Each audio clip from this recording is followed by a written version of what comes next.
andito sa ilalim, may nagtatago na namang isda. Nakikipagtago na naman mga kapaders. Lumabas lang ang ulo dito sa butas. Sigurado papaykasan ko ng pana.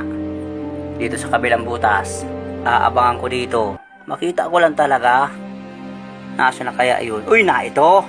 Sigurado ka sa akin. Wala ka nang pupuntahan. Sabi ko na. Bakit makikita rin kita? Malaking lambingan. Masarap itong sabawan. Nabante tayo sa unahan mga kapaders. Dandang tayo ng langoy. At sobrang lakas ng agos. Ay ito, timbungan. Gitik.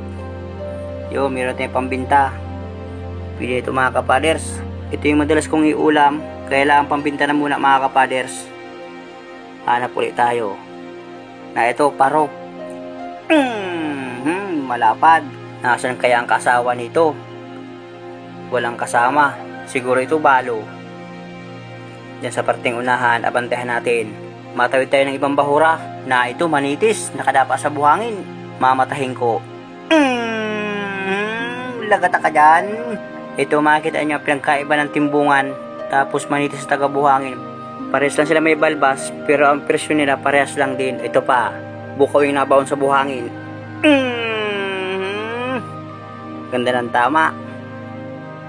Sintido ang tama mga kapaders. Nagitik din. Ayos na ang ating dalawang dive hanggang sa unang dive. Na ito pa, snapper mga kapaders. Bitilya na ito. Hindi nagitik. Kasama ito ng mga timbungan. Tarig bago sa presyo. Pero kapag malaki, presyon lapu-lapo na ito mga kapaders. Pero kapag ito lumaki ng hanggang 5 kilo, pasalapo na. Hanap ulit tayo. Sibo. Meron tayong sabawan. Mangali mga kapaders. Nasaan kaya ang kasamahan nito? Masarap itong sinabaw may kasamang gulay. Baka mayroong kasamahan yung tribali. Hanapan natin. Yan sa unahan. Na ito, snapper ulit mga kapaders. Malaki na rin ito.